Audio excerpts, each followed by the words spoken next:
to my very first Zoom on database strategy, and we're gonna change this a little bit to be geared more towards an online platform versus what you can do face to face. But just wanted to, welcome everybody. So for those of you who don't know me, my name is Lizy Hoeffer. I've been a residential loan officer here since 2008. I've built my entire business on database strategies.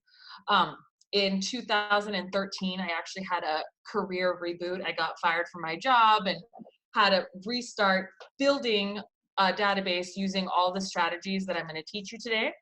Now, why that's impressive is that in that short period of time, I went from literally having no clients to becoming the #1 female loan officer in the country. My team funds over 900 deals a year. And so I promise you that everything that we do is very impactful, and it's been translatable in this time of COVID to completely online strategies. So I promise you, if you take good notes here, you will take away a nugget or two that will help you improve your business and your strategies. So first things first, when it comes to database, you have to, just have a place to collect all of your information. Okay, so that's like the first thing that most people don't have, is a place where they put and organize and categorize all of their clients. So depending on how, the size of your business, that's going to look anything like Google to all the way to a full-blown CRM like Salesforce or Infusionsoft. So you'll want to keep in mind that, hold on one second, let me turn off my email so I'm not listening to all these little beeps. Okay, so you'll want to keep in mind that you first and foremost, you need a place to put names, numbers, emails, phone numbers, dates of birth, right? And then physical addresses. Okay, so names, numbers, email addresses, physical addresses, date of births, right? Like you need all 5 of those pieces of information to have a really well comprised database. Now you're probably wondering why I've included birthdays in that. So I'm a really big gift giver, and I find that celebrating people's birthdays has been literally the #1 thing that I have done to grow my social media, get testimonials online, and it's fun when people promote you as the cupcake girl. So just want to let you know, birthdays absolutely the way to go when it comes to gift giving. Okay, so if you don't know where to collect information from, the easiest 2 places to start a database is your cell phone and Facebook. So your cell phone has, the least I've ever seen is 167 contacts, but you have anywhere between 200 to multiple hundreds to thousands of people in your cell phone. Lots of people you recognize, don't recognize. How I always recommend people start organizing a database is by just doing the alphabet with your phone. It'll take you about 30 days if you concentrate letter per letter. Now what you're going for, guys, is figuring out a category, and you're also looking at figuring out if that person passes your gut test. Okay, so if I come across somebody in my phone or in my email and my very first reaction is that, like, I'm like, ugh, right? If I can, I either delete those people or I mark them with a Z. Okay, so I have an entire category in my phone that has Z's in front of them, and that's because they're like cousins or family members or, people I can't I can't just delete out of my life, right? So the reason for that, though, is that if you do not properly sort your database when it comes to prospecting, you will not do it, primarily because your brain is geared in a way that its main focus is to keep you safe. So if you constantly put yourself in an environment that makes you feel uncomfortable, your body, your subconscious will prevent you from actually doing it.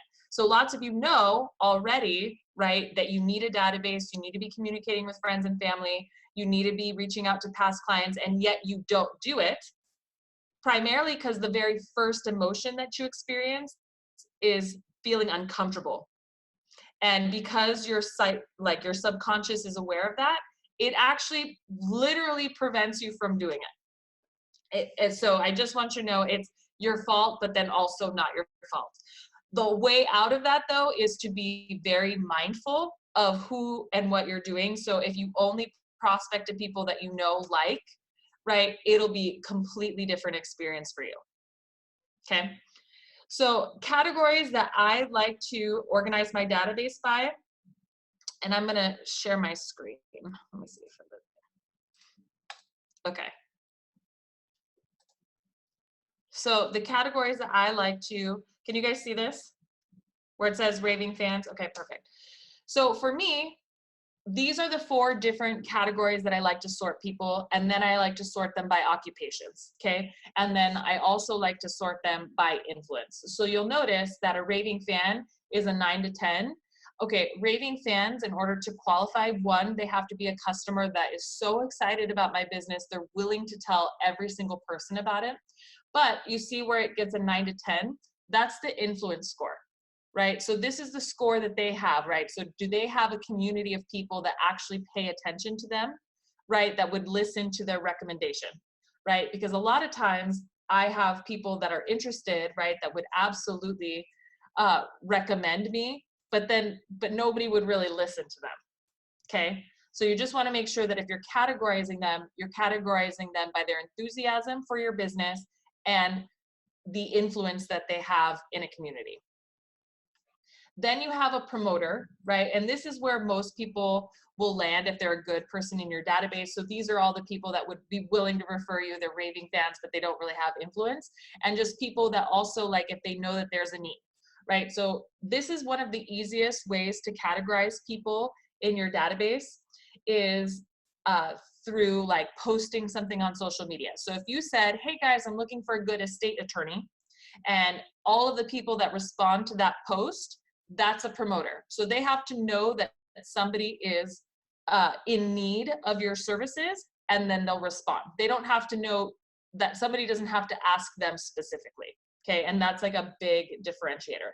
Again, you saw their influence score somewhere between 7 and 8. Then you have passive people.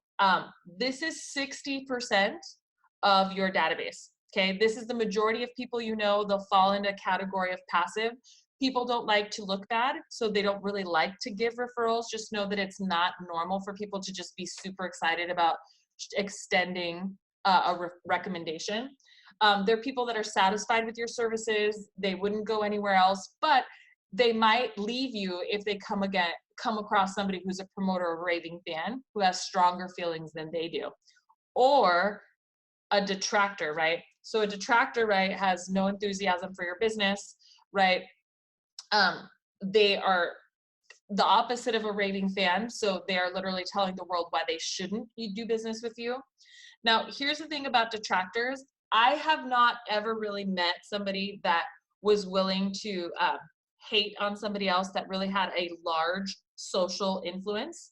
Just so you know, it hurts us, and we are very worried about people not liking our businesses, but I've rarely seen anybody who has a large social influence that also is willing to post a bunch of hate online, okay?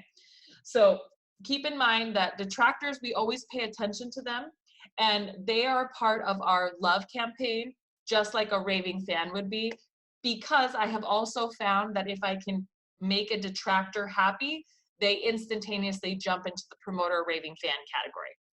Okay, so I will share this slide with everybody who's on the call today, right?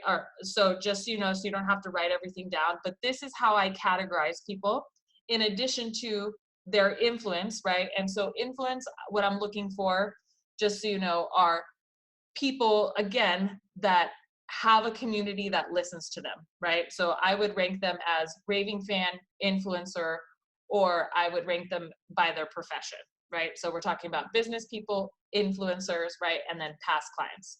And then you rank them based on how excited they are about your business. Okay, so does that make sense about categorizing and sorting? Yeah, okay, perfect. All right.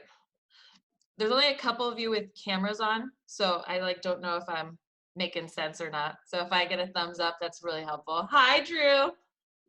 Okay. Oh, hey, Melissa. I love it. Thank you guys. I appreciate you. Okay. So Easiest way also, like after you do your cell phone, right, is to go through Facebook. I categorize people every single day via their birthdays. So it's the easiest way, again, just to reach out to people, communicate with them, again, put them into different groups. Facebook, if you Google how to do a Facebook list, allows you also to categorize people, just so you know. It could also serve as a type of database. The only thing is that you can't collect like contact information like addresses or phone numbers in there. It's just whatever they have listed on social media. Okay. Does anyone have questions on the types of CRMs or the types of places to put in your database? You can do that through the Zoom chat, just so you guys know. I don't know if you know that.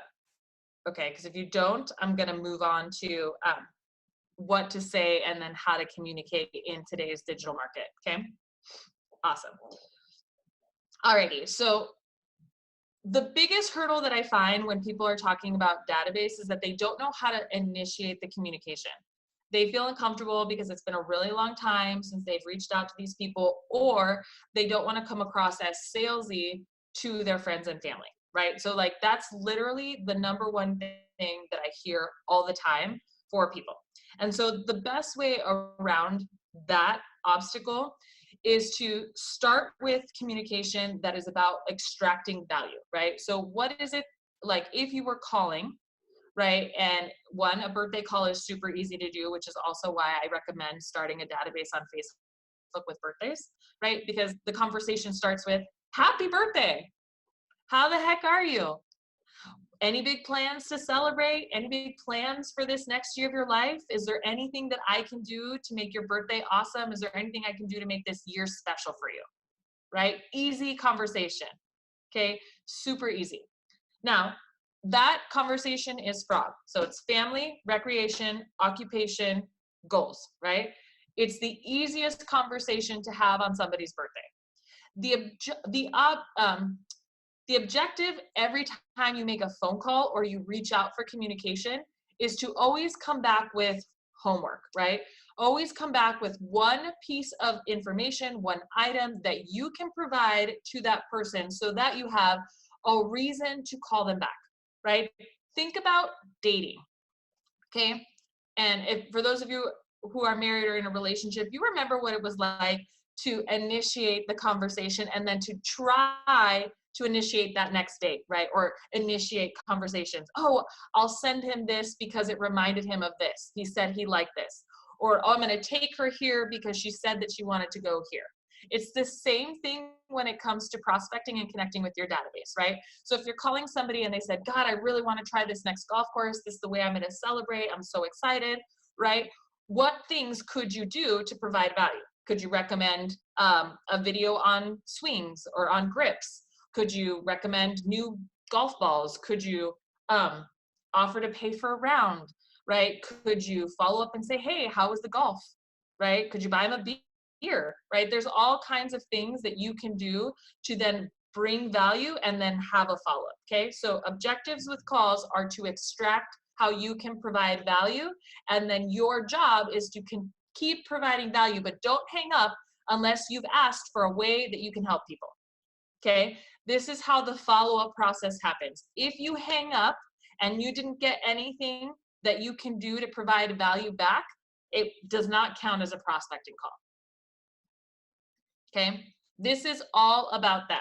Okay, now, right now in COVID, right, we are uniquely blessed with this opportunity to check in with people for real. Okay, now normally I say check-ins are for doctors and mamas, but like for real, like this is a time in life when people's mental health is probably challenged, and so they need their friends. Okay, so asking people how they're doing, right, is a very valid thing. Hey, I'm thinking about you. How is the family? Is everybody healthy? Okay. Like, what are you doing not to keep stir crazy? Right? How is your job? Have you been furloughed? Right? Is everything still stable? Are you working from home? Are you having to homeschool? Right? This is real stuff. Is there anything that I can do to help make things easier for you? Right? You're somebody I really care about. Is what can I do? Okay. This is what this conversation looks like right now. So that's what phone calls start with. Okay, right now it should be the easiest time you've ever literally had to make phone calls, right? Now, there's other ways of communicating with people, right, that bring people to communicate back with you, right? So if you follow me at all or subscribe to any of the things that I do, I put out a weekly email, right, with what's going on in the market, what new things people need to be aware of, right? Sometimes I put a motivational thing on there, right? And I'm just letting people know what's happening, okay? Now, if you're going to put out a newsletter, or you're going to put out a weekly email, or you're going to put out anything of the sorts, right? It has to contain what I call PSAT. Okay, so you have to identify the end reader's problem. Okay, you have to provide a solution. Okay, you have to give your expert advice. Okay, or your expert opinion. And then you have to support it with testimonials. So people who have done this say X. Okay, so that's what makes a very successful ongoing newsletter, email, whatever. It's the same framework that I actually use in social media, right? It's the same framework that I actually use in my letters of the heart and in my evidence of success when I'm trying to get clients. So just know that I send one out every week, okay? And every week, once a month, I have an evidence of success. So again, this was a challenge that we faced. This is how we overcame it. If you find yourself this is what I would do. This is what our client had to say. Okay, super helpful in this time. Like for instance, jumbo financing has become extinct. Okay, so I would say, hey guys, jumbo financing is no longer available. Here's what's going on in the market. We've had several clients that have had challenges with this. Here's what we did, right? So just so you guys know, this is a real life scenario. We ended up taking a bunch of those loans back and then breaking them up into a first and a second. Okay, right? So that was a strategy that we did, right? It took this amount of time. This is what our clients had to say. They were so grateful that they were able to purchase in this time period. So if you find yourself in a position like this, here's what I would do. Step 1, step 2, step 3, and then just know that I'm happy to answer any of your questions, okay? That's the kind of response that it's not going to be applicable to everyone, right? But chances are, because I understand that this problem might be similar to other problems, or agents might be talking to other agents, right? I'm giving them something to provide solutions to somebody else. So I'm giving value in hopes that I solve their problem, or giving value in hopes that they solve somebody else's problem. Okay, so that's what makes a really good newsletter. You can do the same thing with social media. Okay, but and the reason for this formula is because the idea behind this is to provide value and then to engage in conversation. So the 3 points for the email, so I saw a question, is problem. So identifying the problem, identifying what your solution is. So it's your solution through your process, okay? Your advice on why that's the best solution, and then a testimonial, okay? So there's 4 bullet points. Okay. So I recommend right now, like here's the thing. So you have to know like the majority of your clients are and like what they do. So the majority of my clients are referral partners, are real estate agents, and divorce attorneys. Okay, so that's a real thing. And then most of my clients are first-time home buyers. Okay, so right now in this environment, right, I know that the number one thing that people are concerned about is their jobs and money. Okay, at least my clientele. Right? So like the content that I have been putting out, if you guys follow me, it's, what's the difference between a deferment and a forbearance? Okay, what do you do if you find that you can't pay your bills? Right? I started a community group for teaching practical money and savings, right? So these are all things that I'm doing, again, to identify my client's number one problem. Okay, and then my process, right, for clients with financial, I branded it called Smart Steps, right?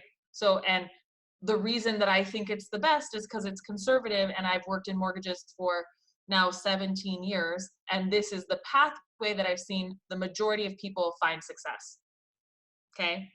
So this is what I'm putting out in my newsletters. This is what I'm posting on social media. And the thing is, because I'm willing to go out on a limb and talk about something that's very uncomfortable right now, which is finance, I get good and bad comments. Okay. Just so you know, you can't be afraid of good and bad comments. You just want to be respectful. And the idea is that you are starting conversations. Okay. So social media right now is a way to communicate with your databases. Do not be afraid to add all of your clients onto your Facebook pages, all of your clients onto your LinkedIn, all of your clients on to like your private Instagram. Right now, social media, like people have never been on it like more than they are right now. And they're creating the real interpersonal connection with value. Everybody is scared. This is where you guys can really show your value. Now, I post somewhere between 3 and 5 times every week, and I do a variety of things like stories, like just regular posts on my feed. I do lots of polls, and then I actually post in a variety of different formats. So I find, for me personally, the ones that have the most engagement are YouTube, LinkedIn, I think have the best engagement when you're posting content online. Instagram and Facebook get a lot of likes and a lot of people, but I don't find that the quality of engagement is as high as LinkedIn and YouTube. Like I actually get real life clients from both of those platforms. Okay. And then I'm going to encourage you guys, because we can't do happy hours and we can't do get-togethers right now. How many of you, well, I can't see most of you. So I'm going to encourage you to get a Zoom account, okay, and to start doing questions and answers, and then to just start doing online hangouts with, again, an item that you can provide value with, right? So what are you the expert in? How can you help people, right, you know, in this time, right? And I think that there's a lot of different ways that people can provide value. So Victor just asked me right now, LinkedIn paid or free posting content. I don't know that I pay for posting. I think I'm just posting it on my profile. I'll double check with my team, but I mean, I'm pretty sure it's the free content.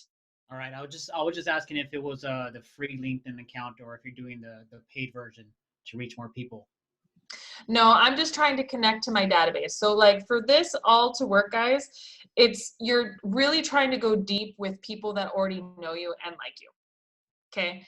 It's really difficult to, I think, in this strategy, unless you're really trying to build an email list, to go for people that you don't know.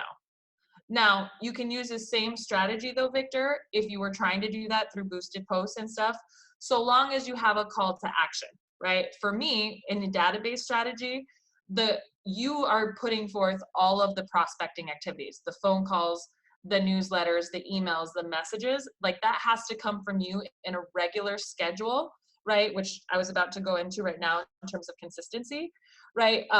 But it's not to grow a database through people that have not met you, right?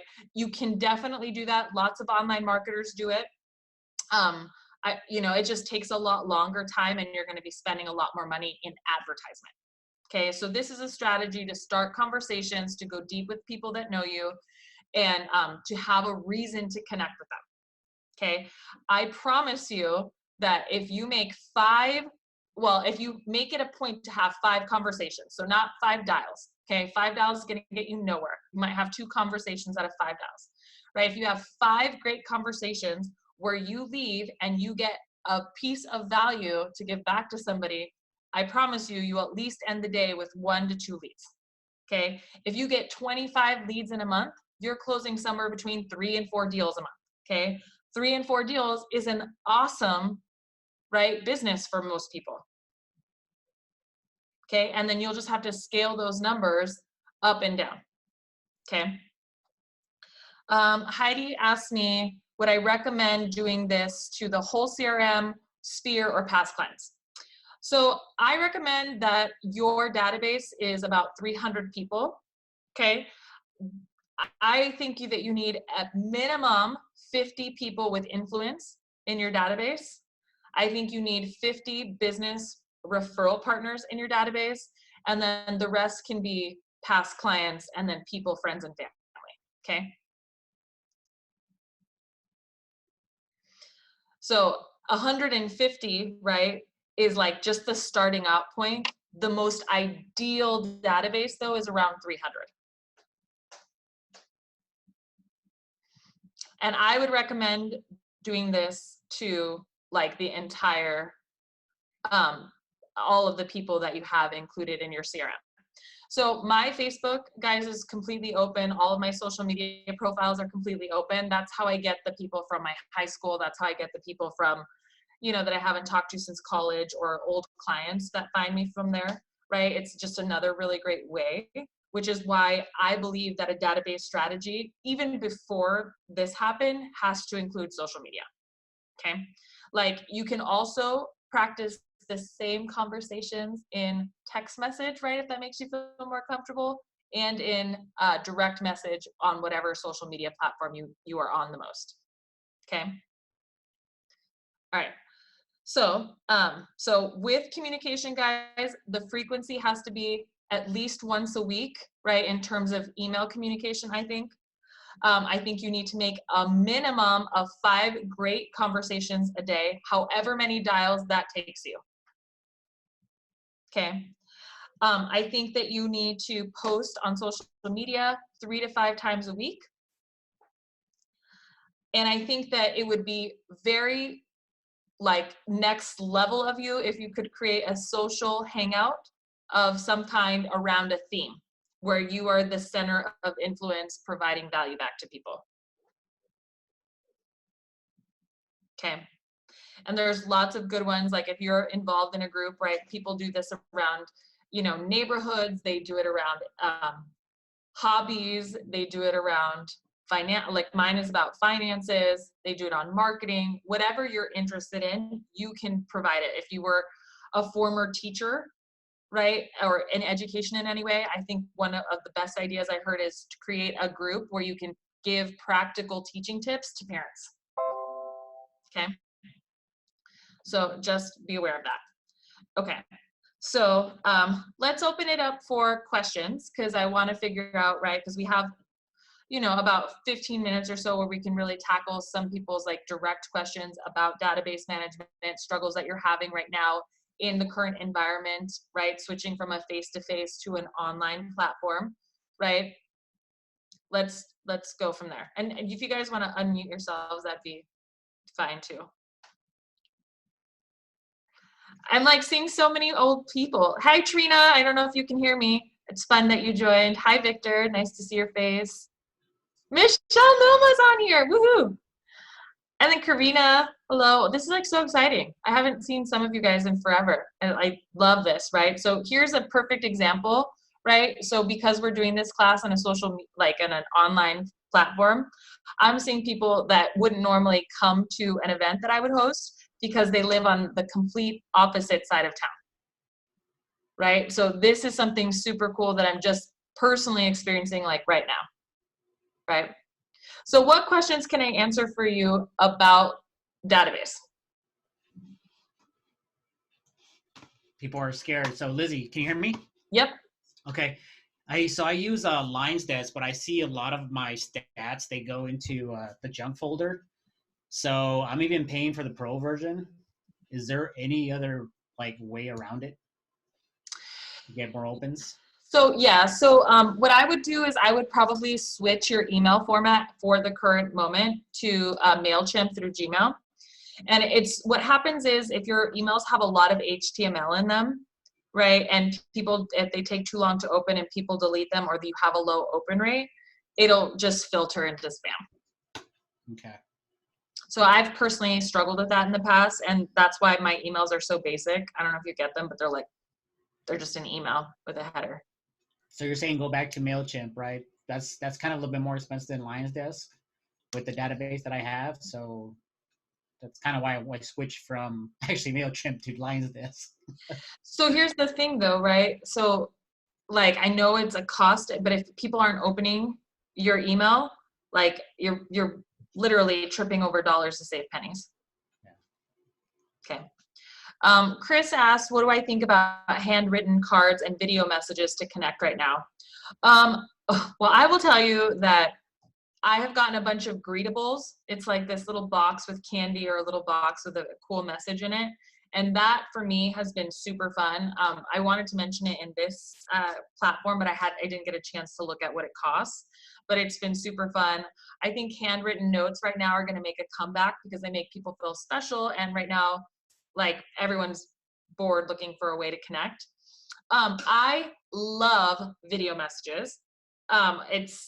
I think it's such a great way for people to see your face. If you feel uncomfortable making birthday calls, this is a phenomenal way to start, because you can just make a birthday message and you will be so shocked and happy with the results that come back from people because they're seeing your face, you're giving a really great message back, and it's different.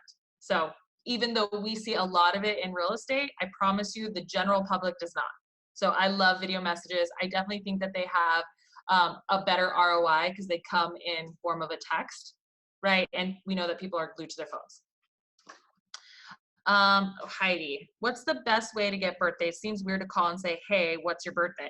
I actually just go off of Facebook, to be very honest. That's where I get the majority. Or like for you, I would reach back out to your loan officer and I would ask them to send you the birthdays of your clients.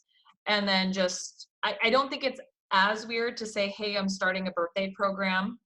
You know, I'd love to know when your birthday is. You're one of my favorite people, and I definitely want to make sure that you're on there. I do think it's a little weird to say, hey, what's your birthday? You know, so definitely preface it with, hey, I'm starting a really great birthday campaign, right? I'm going to be sending scratcher tickets out for your birthday. Okay, so Drew said, in the beginning, you mentioned 4 topics that we can use for a conversation starter. Yes. So that's, and this is how the script works. It's called FROG or Ford or however you do it, but it's family, recreation, occupation, goals. So it starts off with, hey, how's the family? Any big plans for the weekend or for your birthday? How's the job going? Right? Tell me, what's the big goal for this year? What's the big goal for this next year of your life? Right? I think that this is the strongest conversation for birthday calls. Now, if you haven't talked to somebody in a long time, I normally start off with, oh my God, how the heck are you? I could kick myself for not following up. How's the family? Right? What are you doing nowadays? Right? For work? You know, anything that I can do to help you with anything, you know, I don't want to lose contact again. I'm bummed that we did in the past. What can I do to help you? Okay. So I normally start off with that, but it's FROG. Best book for deepening relationships, guys, is a book called Mr. Schmooze, right? So that book talks about how you extract value, right? And it actually goes through some amazing frameworks for how you can pay attention to people's lifestyle choices, different things that they say, right? And it allows for you to figure out a good gifting strategy. So I think that a database, and I didn't really touch on this much just because gifting is a little bit hard right now because a lot of the third-party people that we utilize, like for me, like I do Sprinkles cupcakes. This is just not available right now because I can't get a courier to go to people's houses, right? So gifting is something that I'm currently trying to figure out a solution for in this marketplace, right? But I do think in a normal marketplace, gifting needs to be a big part of your database strategy. So I think you guys should have a birthday program. I also think you should have a referrals reward program. I do not think you should call it a referral reward program because I'm pretty sure that that violates a lot of RESPA things, but you should have something that that you have mentally that recognizes people who support your business. What was the first one, Lizy? A birthday program. You should for sure have a birthday program, and then your internal client appreciation. And you can do it a variety of things. One question that I'm not seeing getting asked here, but I do see it all the time is, should you do closing gifts? I don't think that you get the best bang for your buck in terms of closing gifts, just so you know. I know people like to do them. They think it's a nice way to end. I think that if you're going to give a gift, I think it should be at the very beginning when people are the happiest and the most excited. Okay, and they're still in that process of talking to people about their purchase. Okay, so I just want you to be aware. And I think that you should also gift them maybe a month after the transaction has closed. Right. I think closing gifts a lot of times, don't take this offensively, but I think they become a nuisance because people are in the process of closing and it becomes an afterthought, right? Like they have so many things going on and then it just becomes one more thing to move with them to the new house. So you're saying to just do the closing gift probably like after the appraisal to make sure it's gonna close though, right? I probably would do it at the very beginning and I probably would do something silly, right? Like get the moving tape with your face on it, or, you know, a Berenstein's Bears book about moving. And then I would do a really nice gift if you're going to do something for after the fact, like a month after when you're going to visit them in their home after they're all settled. And then giving them something that's personable to them or something that you can scale on a long, you know, like maybe like a security thing or a Nest doorbell or a Nest like controller thing, something that's going to be really valuable to them. Because a lot of times you see people that are like, oh, well, they have your name on a knife forever.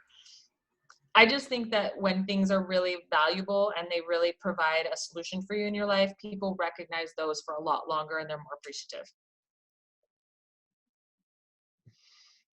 Okay, let's see. What was one thing that you guys came to learn today, right? That I can answer.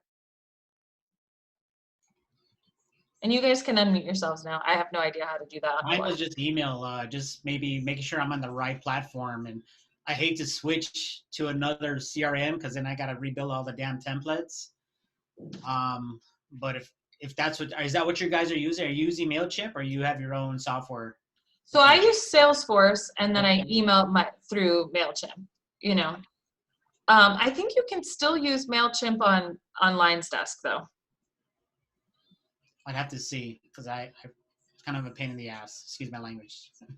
I know, but so one thing you might also try too is maybe just doing a mail merge. So exporting your CSV files and then doing a mail merge. So guys, this is kind of like way old school, but an email merge right now is also very helpful because people aren't getting like personalized emails anymore. Like everyone knows that they're just on a CRM drip. You know what I mean? And like, how fun is it to just get an email that you think is directed to you, even if it's not? So a lot of times when I'm trying to get like a good feedback on an email, that's how I send it out, is through a mail merge. Gotcha. Yes. I got another question. Oh, No, ask away. About the video. So I do a lot of video content, right? I don't know if you've seen my videos, but I haven't. Are you on YouTube? Yes, I am. So what I was going to ask you is, what are you posting on LinkedIn? Are you posting more video content or picture with a blog post to your website or to a landing page? What are you doing on LinkedIn? So one thing, guys, just so that you know, you should always have a call to action where you're collecting information from people. Okay. And so whatever content you put out in social media or in this newsletter should prompt somebody to do something else, so that you want them to sign up for your newsletter, or you want them to sign up for your meetup group, or you want them to sign up for whatever you're doing. Okay. So you need a way to collect information. A lot of you have IDX sites, right? So that's the same concept. The call to action is to see properties, but you want it to be more than that, okay? Because they can basically look up properties anywhere. So it depends on what your content is, Victor. So I'm about to go look it up, okay? Right, so you're on YouTube. Hey, I'm not gonna criticize your work. I'm just gonna look at the content. I don't care. Chris knows I don't care. Okay, so for me, what I end up doing is I do a combo of 3 things. So I have a money tip that comes out every single Monday, right? So everyone can expect it every Monday. There'll be a money tip. And then I break out video content. So like the best piece of advice, right, is typically what goes onto LinkedIn, I have like 2 or 3 of them that I post in just shorter formats, right? Because YouTube is really where you want the long video to go. And I also post it on Instagram. I don't know that it does me any favors, but Instagram has the best metrics for tracking what's shareable and not. And so on LinkedIn, I post just the quote tiles and then just the little snippets of the money tip.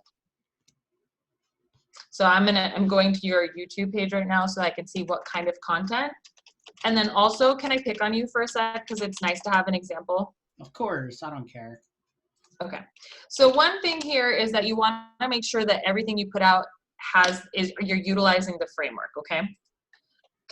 And you need to know, like, so LinkedIn is full of business professionals seeking better business opportunities. The average income on LinkedIn is 100,000. So you just want to make sure that what you're putting on there is geared towards a professional. Okay. So it's not the funny TikTok videos. It's not like the mouse-eared selfie talk, whatever. Like, you want it to come across as professional, and you want to make sure that you're framing how to make people more money, save them stress, all right, or save them time. Okay, so time, money, and stress. So Victor Huerta, is that the name of your channel? Victor, you're on mute. What's the name of your channel? Oh, wait, I found it. There's a lot of Victor Huertas on YouTube. Whoa.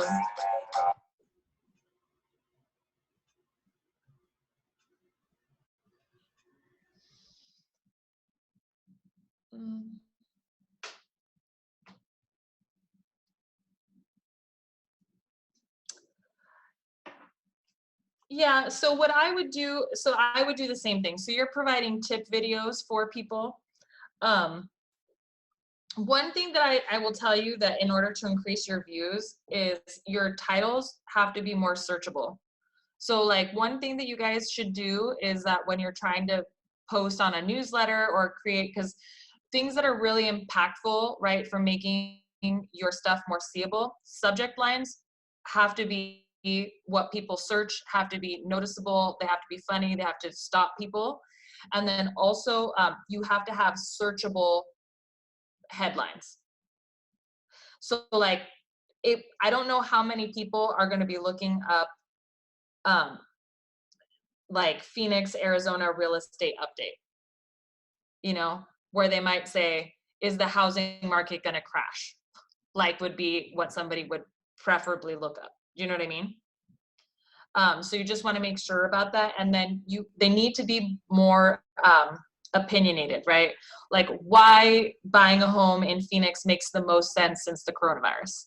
Like, why it makes more sense now than ever to be a first-time home buyer. Do you know what I mean? Like, so people understand like what they're going to get from your video. And so what I would do is pull out the strongest piece of advice from these videos, and that clip would be what I post on LinkedIn with a call to action to then either join your meetup or join your newsletter. Gotcha. Thank you. Yeah, absolutely. But that'll help you guys get that. I'm trying to look at what else. You've had some videos that have gotten, you have that one video that got 494. One other thing is when you use the term coronavirus, it gets traction right away, but then YouTube stops showing it because they don't want people to get confused with the news. So you might want to update that one. Okay. Okay. Maybe use something like quarantine. Prison. Okay. Okay. Who else has a question or wants me to look at their social media or wants me to answer a question about like value that they could be providing or how to start a newsletter? So weird because I can't see your faces. Who's that? Oh, Chris. Oh, yeah, Chris said that he would avoid Corona in email. Here's one thing I'll also mention, because this just reminded me of it. You want to make sure that in videos, people right now especially want to hear good news. So you don't want to be negative right now in your subject lines, and you don't want to be negative right now in your video titles. And you don't really want to say like things that I see that are going really well are people giving lifestyle tips on how to make it through, or gratitude posts on, things that are making their lives better, their optimism during this time. Recipes are doing really well, family time, there's lots of things. And I don't tend to see that people that are talking about a lot of negative news right now is really winning, right? So, and I don't see that in general. And all of the social media sites right now are promoting positive news. And that was a shift that happened more than a year ago, right? So let's say you were marketing like fat loss, you wouldn't want to say, how to lose, you would want to say how to look, right? So instead of saying how to lose 50 pounds, right, which seems not great, or you would say how to look like you're 20, right? It's just different viewpoints. So Chris says, don't put Corona in your email. I kind of say the same thing. I just heard a stat, Lizy, recently. It was subject lines are always key, right? And they're hard to get those open rates, as everybody here knows. And I think, forget it was like another 30% drop in open rates on average that had anything with COVID or Corona in the subject line. They're just avoiding it like the plague. So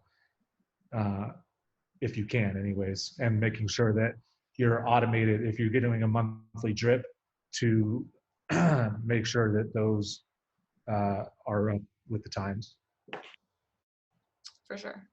So a healthy database, guys, is going to incorporate a variety of things, right? So just to recap, to make sure that all of you guys got it, 150 is your base, right? Your bare minimum, your starting off point. We want to get to at least 300. Okay. I think it's difficult to be in relationship with more than 300 people. You want to have a robust way of communicating with them. So it wants weekly email, right? I wouldn't do anything that's like canned, right? I would write something on a weekly basis that provides value. Phone calls, right? We could do personal notes, social media. We can do a gifting campaign through snail mail, and we should do online communities right now. But you pick any of those and pick 5 of them, right? And really make sure that you're consistent. An awesome recipe that I have followed for a long time is having 5 really great conversations a day, right? Making sure, I used to see 5 people every single day, so that's not happening right now. So I'm trying to do as much Zoom as I can, online communities as I can, be out there a lot. So you've seen me posting a ton of content, more than I ever have before, right? So, but rule of thumb is 5 great conversations, 5 face-to-faces, 5 birthday calls.